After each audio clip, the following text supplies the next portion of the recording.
Welcome to this edition of the SKNIS Week in Review.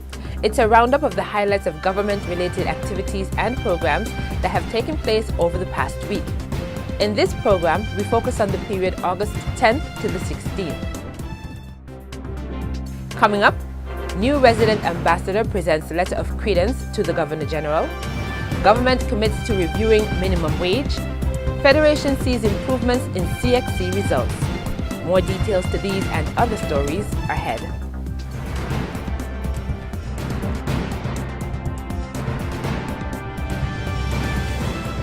Thank you for joining. My name is Jacqueline Bryan.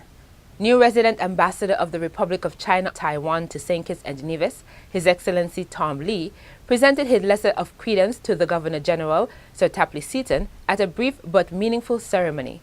The ceremony took place at Government House on Tuesday, August 14th. The two used the occasion to discuss a number of matters relevant to both countries, including the developments in information and communication technology, also known as ICT. Well, we knew that you have been, blazing paths in terms of technology, and we welcome that. And you've been able to help here in terms of our own technology, in terms of expansion with our ICT center. That has made quite a difference in terms of our people, because it's provided them with the opportunity to be exposed to high-level technology. Governor General Sir Tapley Seaton. Both parties spoke about the assistance given to St. Kitts and Nevis by Taiwan in relation to a dedicated land administration information system and Phase 1 of the closed-circuit television or CCTV project. Prime Minister and Minister of Finance, Dr. the Honorable Timothy Harris, informed the public that moving forward, his administration is committed to reviewing the country's minimum wage rate. It currently stands at $9 an hour based on a 40-hour work week and was last changed in November 2014. He also said that there would be no new taxes introduced in St. Kitts and Nevis. No new taxes are contemplated during the life of this Team Unity administration. We believe that through appropriate management, through the consistent growth of the economy, and through the necessary administrative efficiencies in tax collection, we believe in reordering our incentive programs. The government will be able to collect adequate revenues to finance the programs which are required by the people. Prime Minister and Minister of Finance, Dr. the Honorable Timothy Harris. One of the academic highlights annually is the release of the Caribbean Examination Council or CXC results. A press conference was held this past week to reveal the highly anticipated preliminary results for the Caribbean Secondary Education Certificate, also known as CSEC, and the Caribbean Advanced Proficiency Examination, also known as CAPE. Chief Education Officer Dr. Tricia Esdale was pleased to announce that according to a report from Grenada, there has been some improvements in several areas and in a number of schools in St. Kitts and Nevis. Dr. Esdale congratulated teachers and parents who supported the students who took exams and who would have achieved success by doing their best. Our goal is to compete against ourselves, to do better every year, and I hope that next year we will continue to see even greater improvement than we've seen this year. Chief Education Officer Dr. Tricia Esdale. The full CXC report will be given later in the year. A number of lab technicians and persons involved in the fields of agriculture and environment participated in a workshop aimed at developing their capacity in the area of sampling and testing genetically modified organisms or GMO products. Dr. Marissa Moses, consultant with genetics out of Trinidad and Tobago, was in the Federation this past week facilitating the workshop. She noted that the training was important because it would build skill and capacity in the area of detection of genetically modified events.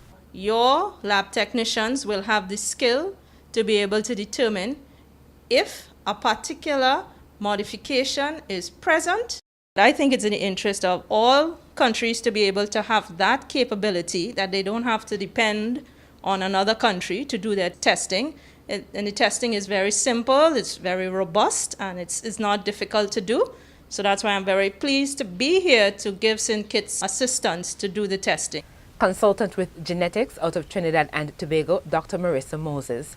The training was done in collaboration with the St. Kitts and Nevis Bureau of Standards, where the testing was carried out.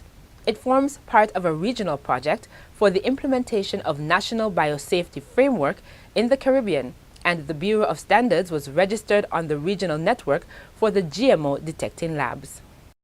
Retired Superintendent Colin Pinnock and retired Detective Inspector of Police Miss Marcia Garrick, both from the Jamaica Constabulary Force, are two of the newest additions to the Royal St. Christopher and Nevis Police Force. This past week, they met with Prime Minister and Minister of National Security, Dr. the Honorable Timothy Harris. The two retired officers from Jamaica were brought in by the Ministry of National Security to upgrade and enhance the investigative capabilities of the police force. They expressed their desire to help turn around the crime situation in the Federation. With over 40 years of knowledge and experience in conducting investigations of violent crimes, Mr. Pinnock will be attached to the Violent Crimes Unit and the Criminal Investigations Department. He will serve as a lead investigator and consultant on investigations involving major crimes during his tenure. Meanwhile, Ms. Garrick comes to the Royal St. Christopher and Nevis Police Force with 37 years of experience in investigating sexual offenses and child abuse. She will be primarily assigned to the Special Victims Unit as the lead investigator on matters of sexual offenses.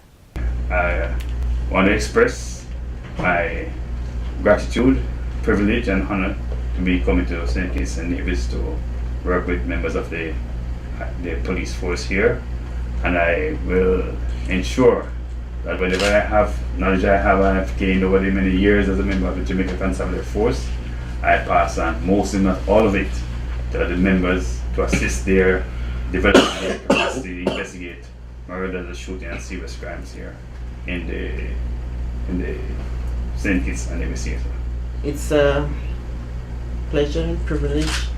I really feel elated, and I'm happy to be here to offer my services, and all that I have, or most of what I have in my brain as it relates to criminal investigation, I will ensure that it is passed on to the persons that I work with, to my team, and we can only grow from strength to strength.